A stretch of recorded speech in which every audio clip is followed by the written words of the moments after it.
Gubernur Lampung Arinal Junaidi bersama wakilnya Husnunia Halim menyampaikan catatan 100 hari kerja. Penyampaian catatan 100 hari kerja ini digelar di ruang rapat utama kantor Gubernur Lampung Jumat 20 September 2019. Perlu kita perhatikan.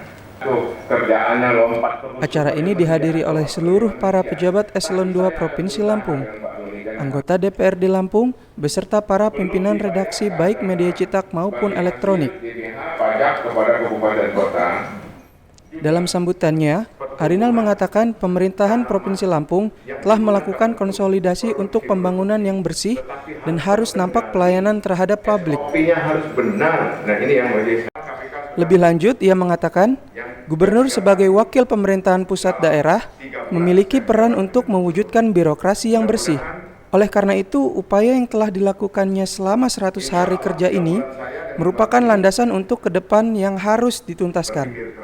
Mendapatkan gambaran mengenai program infrastruktur. Beberapa hari terakhir kami mendapat laporan dari warga-warga daerah bahwa semakin banyak jalan provinsi yang mengalami kerusakan, terutama di daerah-daerah sentra korupsi.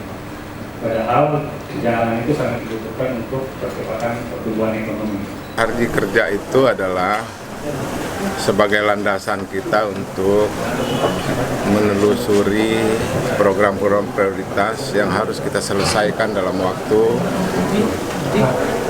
5 tahun, 4 tahun, 3 tahun, 2 tahun, dan bahkan 1 tahun.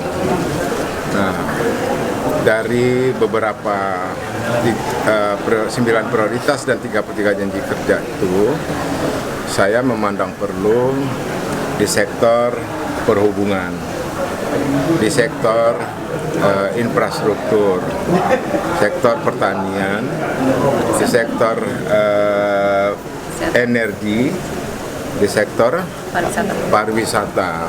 Ya.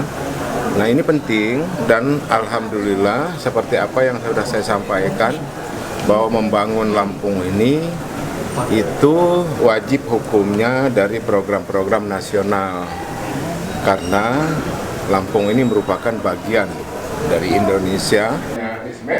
Ya harus belajar benar gitu loh.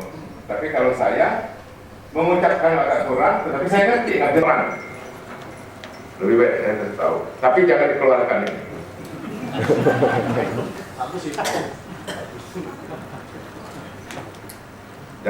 Jangan lupa subscribe ya.